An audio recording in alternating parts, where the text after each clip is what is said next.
Mesdames, Messieurs, bonsoir. Bienvenue sur Alizé pour votre édition de 19h. Nous sommes le lundi 4 avril. Voici les titres qui seront développés dans notre journal. Ils l'ont dit, ils l'ont fait. Le collectif Mounpliane a fait barrage à la réouverture du chantier des logements sociaux de la Seine-Samar. Dans le dossier de l'eau, la CSBT de Lucette Michaud-Chevry prend fait et cause pour les capestériens, victimes selon elle d'une facturation abusive du SIAG. La rénovation de l'agglomération Cap Excellence va se poursuivre par un acte 2 concernant une dizaine de quartiers sur les villes de Pointe-à-Pitre et les Abymes. Le journal, Aurélie Ronze. Réunion d'urgence ce midi au siège de la CSBT à Basse-Terre. En fin de semaine dernière, il faut savoir qu'une délégation du comité des usagers de l'eau avait été reçue par la présidente du Grand Sud Caraïbes, Lucette Michaud-Chevry, en présence du maire de Capesterre-Belle-Eau. En cause, notamment, une superposition des factures d'eau, du SIAG et de la CSBT. Alors qu'est-il ressorti de cette réunion de ce midi? Réponse avec Jacques Damprobe. Le vieil adage guadeloupéen qui veut que c'est dans le désordre que l'ordre finit par s'établir vient d'être éprouvé une fois de plus. Quelques semaines après le blocage de l'agence de Capesterre-Belle-Eau par le comité des usagers de l'eau et face à une situation qui menace d'exploser, en réunissant d'urgence les élus communautaires, la présidente de la CSBT entendait bien éteindre une mèche allumée depuis longtemps dans la commune. Le nœud du casse-tête capestérien, le transfert par le SIAG de la gestion des 5 unités de production à la commune qui tarde à intervenir. Moi, je suis partisan d'essayer de régler cette affaire dans un climat de sérénité. J'ai fait des sommations d'usage, j'ai écrit beaucoup pour essayer de régulariser dans le cadre de la loi, puisque c'est la loi, la restitution de ces captages à la commune de Capesterre. Il semblerait qu'il y ait des raisons souterraines qui m'empêchent de l'avoir, mais il apparaît clairement que l'ensemble des élus guadeloupéens qui autrefois ne mesuraient pas l'importance de ce dossier, aujourd'hui prennent conscience que les problèmes de remise de patrimoine ont été faits dans toutes les communes, sauf Capesterre. Pour tenter de dénouer la situation, le principe d'une commission ad hoc a été adopté par la majorité des élus communautaires présents. Présidée par Lucette Michaud-Chevry, outre le maire de la commune, elle sera composée de 2 élus de Capesterre-Belle-Eau et de 3 membres du comité des usagers de l'eau. Une vieille revendication du comité. En toute convivialité, bon, moun relè la voix, moun parler, moun dit tout bien, mais n'empêche que bon, ça fait jour là, commission l'a créé, et à partir de ça, nous sommes dans un délai de 3 mois pour nous rendre à la commission communauté d'agglo. On travaille et ça nous fait sur le terrain et ça nous voit vers les factures. Donc pour aujourd'hui là, c'est demandé de sursoir en les factures à tout le monde pour ne pas payer rien.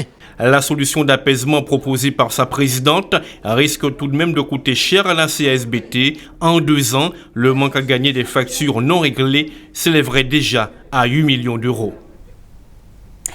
De leur côté, les riverains de Pliane au Gosier sont toujours mobilisés contre le projet de logements sociaux de la Seine-Samar. Ils ont de nouveau bloqué les travaux de construction qui devaient théoriquement reprendre ce matin. Une situation tendue, comme l'a constaté Anne-Elisabeth Artsen. Soutien les camarades Saint-Claude qui vient descendre la semaine prochaine.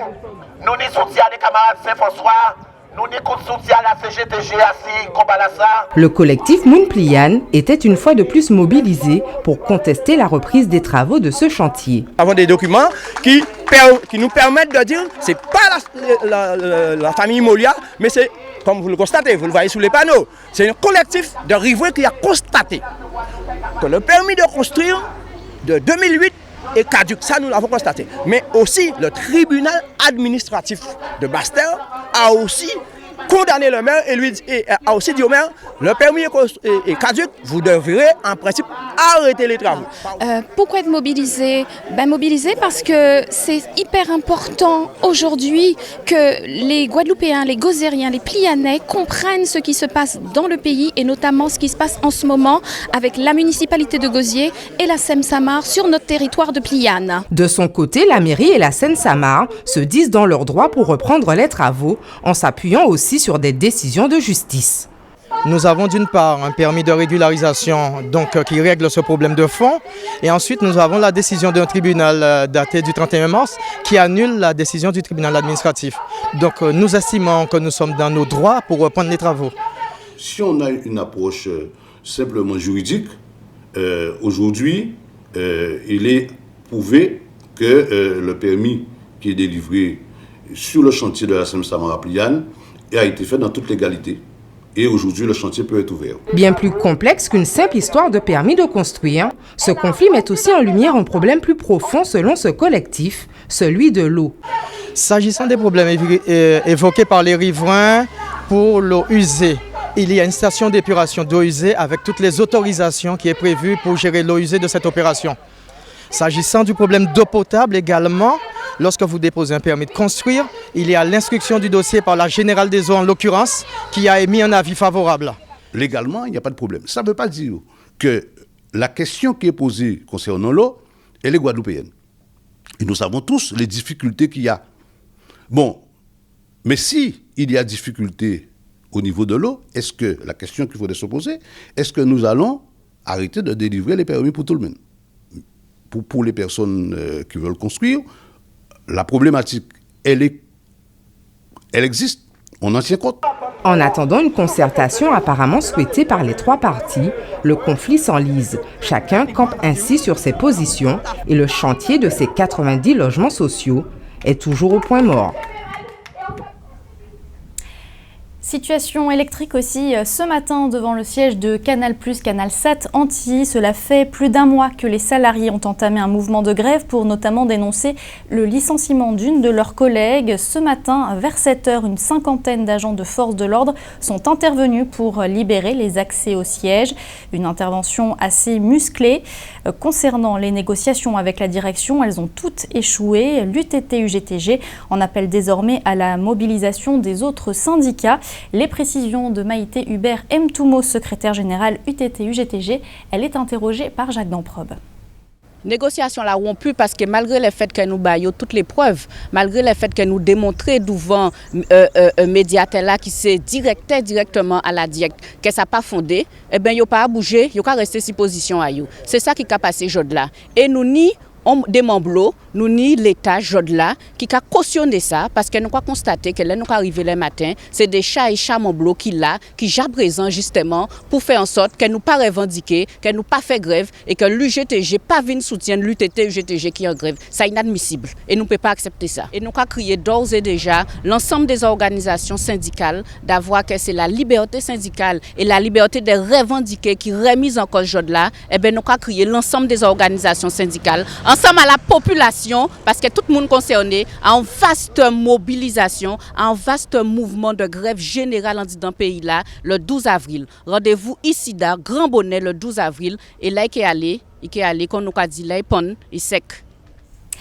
Cette journée était également consacrée à la rénovation urbaine des Abîmes. Un avenant qui clôture la première tranche des travaux opérés dans la commune des Abîmes a été signé cet après-midi. Des travaux qui, on le rappelle, ont été lancés en 2009. Cet avenant a donc été signé en mairie des Abîmes en présence de la présidente du conseil départemental, du conseil régional avec Marie-Luce Panchard. Le préfet était également présent, ainsi que le directeur général de l'ANRU, c'est l'Agence nationale de rénovation urbaine, ainsi que le maire des Abîmes, Éric Jalton. Il faut savoir que la fin des travaux est prévue aux alentours de 2020, en tout cas pour le député maire des Abîmes, Éric Jalton. Cette convention a tenu tous ses engagements, comme il a expliqué devant la caméra de Muriel Barlagne. Contrairement aux mauvais prédicateurs et aux mauvaises langues, nous avons tenu nos engagements, nous avons signé cette convention en 2009. Nous avons 40% de réalisation, nous allons jusqu'en 2020 pour conclure à 100% ces opérations qui sont d'ores et déjà financées à 100%.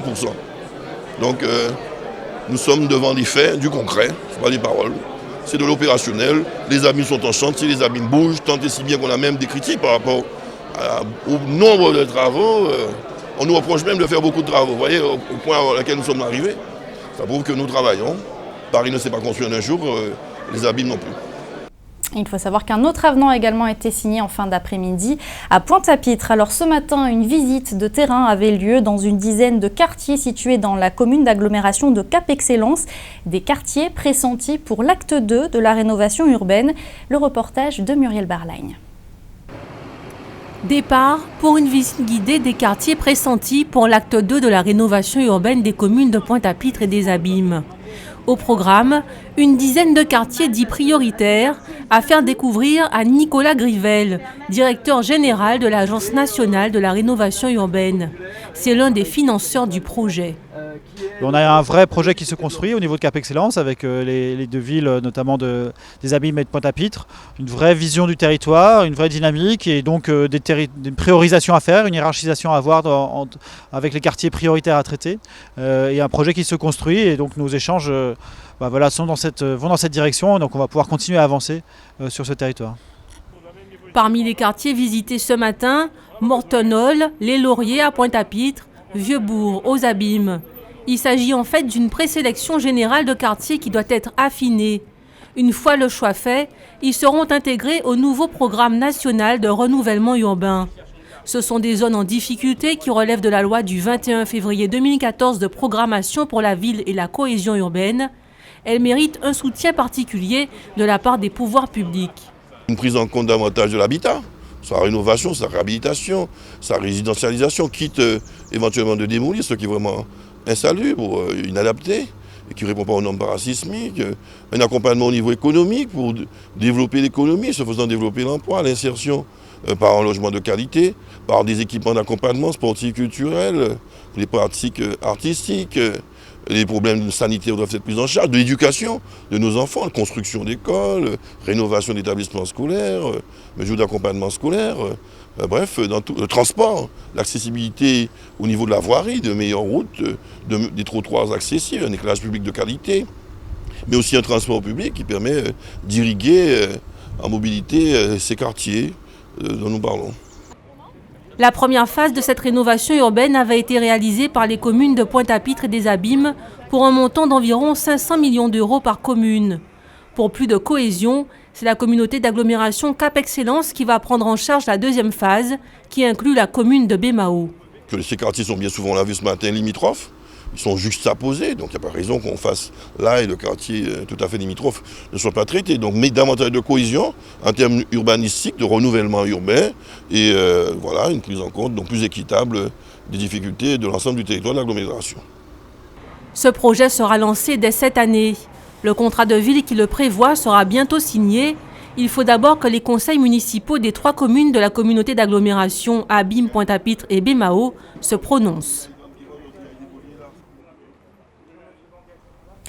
Un mot de politique avec la visite annoncée en Guadeloupe de l'ancien Premier ministre et candidat au parti Les Républicains, Alain Juppé. Il sera dans notre département du 6 au 8 avril. Il sera accompagné de Dominique Perben, ancien ministre des Outre-mer. Une visite politique où il se rendra notamment à la Chambre d'agriculture, au département, à la centrale géothermique de Bouillante. Il donnera également une réunion publique à Bémao. Alain Juppé qui est actuellement en Martinique après avoir été ce week-end en Guyane. Et on en vient justement à l'actualité dans notre grande région de la Caraïbe. Il est question ce soir du scandale du Panama Papers, scandale qui fait couler beaucoup d'encre. Nous parlerons également du Guyana, le Guyana qui est membre de la Banque islamique. Voici la Minute Caraïbe.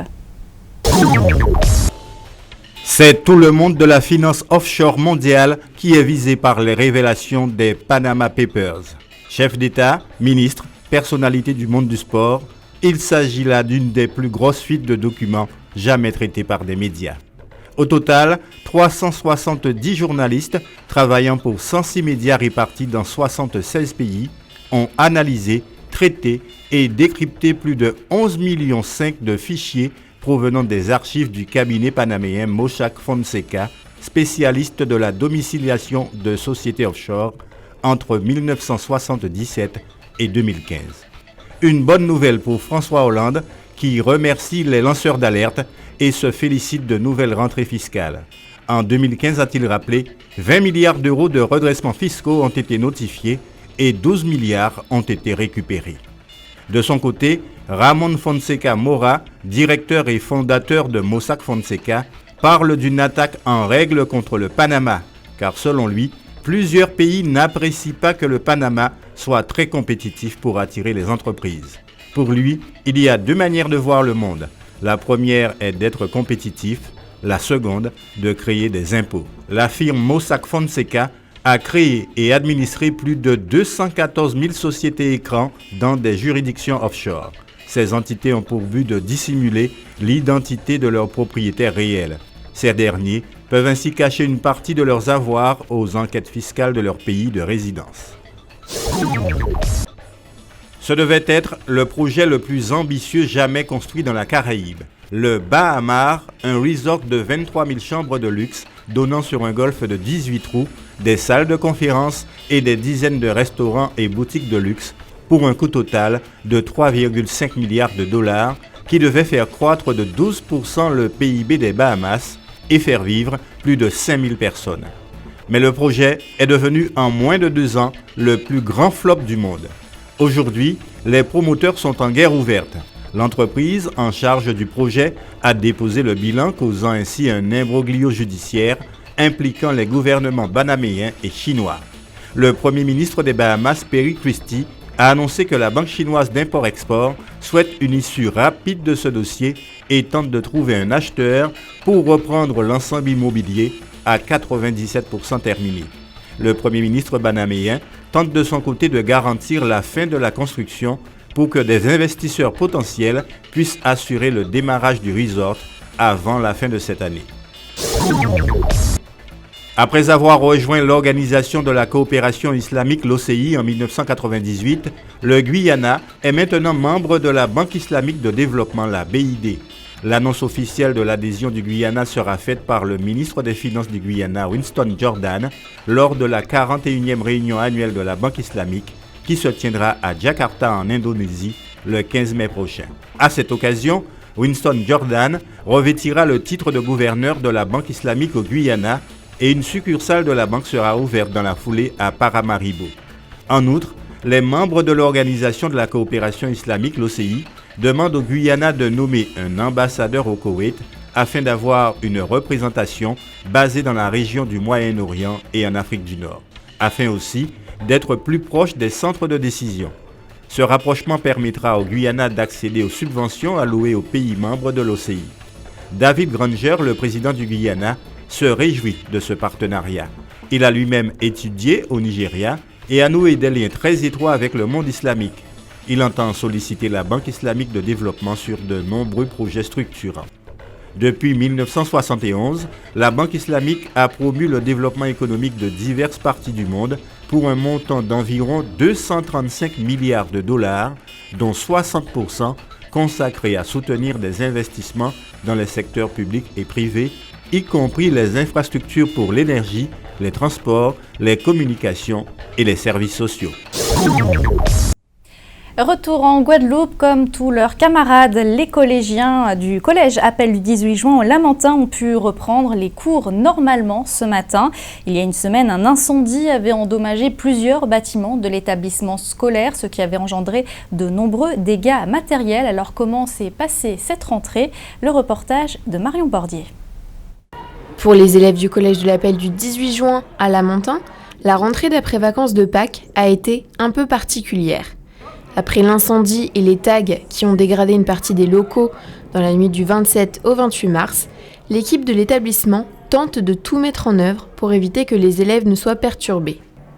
Elle reste donc positive et les cours ont repris comme à l'ordinaire à 7h.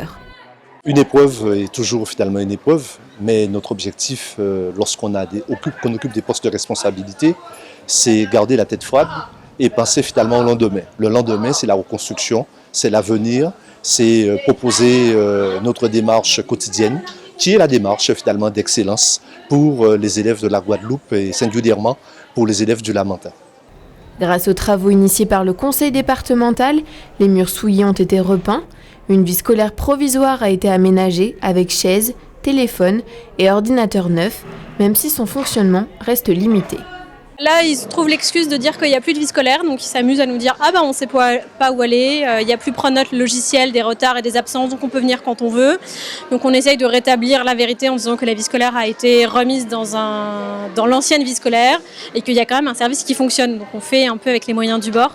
Une cellule psychologique a été mise en place, mais aucun collégien ni membre du personnel n'y a eu recours, preuve que l'incident est clos. Malgré tout, les travaux de démolition, de nettoyage et de reconstruction représentent un coût non négligeable. Selon le conseil départemental, 250 000 € devraient être nécessaires pour réparer le préjudice. On passe au sport avec tout d'abord de la voile. Les 15 tandems de la Transat AG2R se sont élancés hier de Concarneau. Au deuxième jour de course, Skipper Massif est en tête. Les Saintes avec Arthur Pratt et Nicolas Thomas est en 8e position. Marie Galante avec Kenny Piperol et Benjamin Augereau est 12e. Enfin, le tandem Arthur Bouin et Aliénor Fleury sont avant-derniers avec leur bateau au Guadeloupe. Les premiers skippers sont attendus dans 3 semaines à Saint-Barth.